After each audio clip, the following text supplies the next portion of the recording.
Привет, друзья! Я сегодня в этом очередном видео решил вам рассказать о секаторе. Но не обычном секаторе, а секаторе с так называемым храповым механизмом.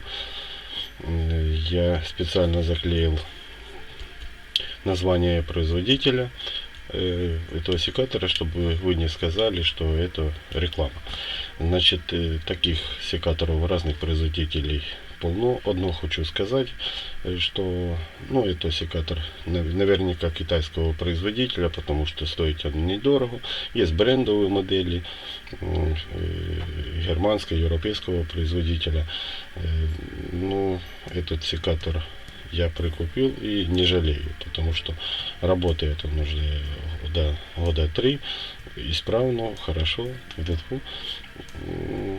Хочу вам порекомендовать, если у вас еще нет такого инструмента, хочу порекомендовать купить такую штуку. Очень хороший тип секатора тем, что можно обрезать толстые ветки и здорово, сильно не деформируя их. Потому что если взять обычный секатор вот такой и вот такую ветку, где-то, наверное, толщиной 15 миллиметров, то вот этим секатором это будет, конечно, обрезать проблематично. Возможно, надо иметь недюжую силу, чтобы обрезать. И вы просто эту ветку деформируете, прежде чем обрежете. Я даже специально взял вот эту веточку, чтобы показать вам наглядно, с какой легкостью этот секатор обрезает вот такую толстую ветку. То есть, смотрите. Раз, два, три. Видите? Есть один недостаток. После обрезки вот таких толстых веток, значит, немного деформируется кора. Вот видите? То есть этот нюанс тоже надо учитывать, потому что тонкая нежная кора, она деформируется, немного сдирается, и можно обработать потом садовым варом. Что еще я хочу сказать?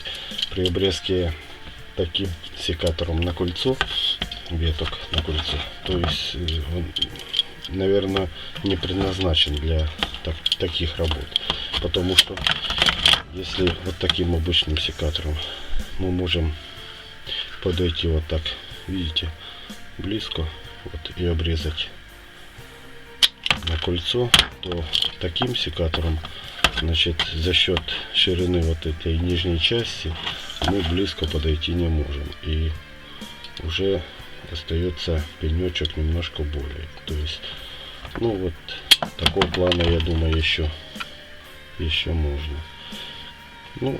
Такой нюанс, есть такой нюанс данного типа секатора. То есть преимущество то, что можно обрезать толстые ветки, и недостаток в том, что немного деформируется кора после обрезки, хотя тонкие ветки немножко есть, и плохо обрезать на кольцо. Вот это два недостатка.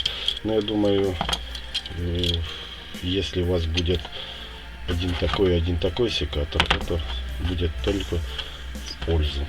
Вот такое небольшое видео, я бы сказал, видео-совет по секатору я решил вам представить. Пишите комментарии, подписывайтесь на канал, будет много интересных видео. Всего вам доброго, друзья.